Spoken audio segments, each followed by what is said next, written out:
नमस्कार, आप देख रहे हैं न्यूज फॉर नेशन और मैं हूं प्रियदर्शन। बिहार में आगे निकल करके झारखंड में अपने कदम बढ़ाने को तेजस्वी यादव की पार्टी राजद ने इस बार विधानसभा के चुनाव में 6 सीटों पर चुनाव लड़ा था।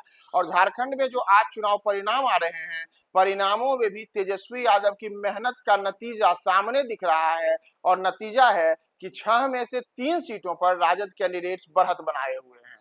जी हाँ, शुरुआती रुझानों में जो झारखंड के चुनाव परिणाम आ रहे हैं उसमें बिहार की जो 3 प्रमुख पार्टियां राष्ट्रीय जनता दल यूनाइटेड और लोजपा रामविलास यानी कि चिराग पासवान की पार्टी ने वहां अपने उम्मीदवार उतारे थे। तो उन सीटों की अगर हम बात करें कि कहां-कहां किसके बीच में कड़ा मुकाबला है और कौन मुकाबले में लीड ले रहा है, तो सबसे बड़ा यहाँ पर जो चौंकाने वाला सामने परिणाम आ सकता है वह ये राष्ट्रीय जनता दल के लिए आ सकता है, क्योंकि राजद की ओर से 3 सीटों पर बड़ी लीड हासिल करने की ओर राजद ने कदम बढ़ाया है।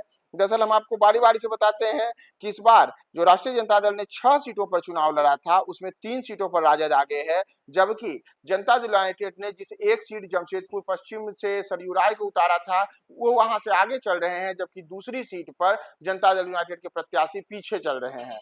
वहीं लोजपा रामविलास के कैंडिडेट पीछे चल रहे हैं। तो हम आपको बताएं कि सबसे पहले राजद का लेखा जोखा। राजद की ओर से चतरा विधानसभा क्षेत्र से रश्मि प्रकाश कैंडिडेट हैं और उनके मुकाबले में लोजपा रामविलास के जनार्दन पासवान उम्मीदवार हैं।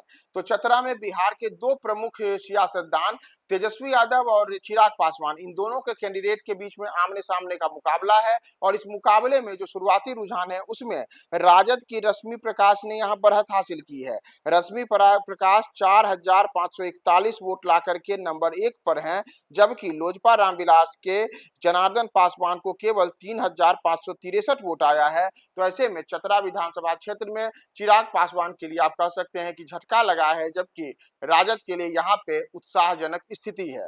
इसी तरीके से अगर हम बात करें देवघर विधानसभा क्षेत्र की, तो देवघर में भी राष्ट्रीय जनता दल के फिलहाल अनुकूल स्थिति दिख रही है। और देवघर में सुरेश पासवान जो कि राजद के कैंडिडेट हैं, उन्होंने 9,412 वोट हासिल किया है और उनके मुकाबले बीजेपी के नारायण दास केवल 3,331 वोट ही हासिल कर पाए हैं।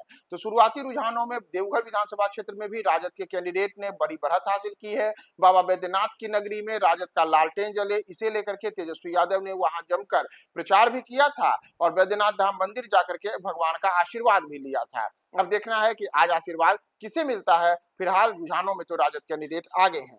बात करें हम गोड्डा विधानसभा क्षेत्र की, तो यहाँ से राजद के संजय यादव ने 12,321 वोट हासिल किया है, जबकि उनके मुकाबले बीजेपी के अमित मंडल 2,689 वोट हासिल करे हुए हैं। तो इनके बीच में भी एक कड़ा मुकाबला है।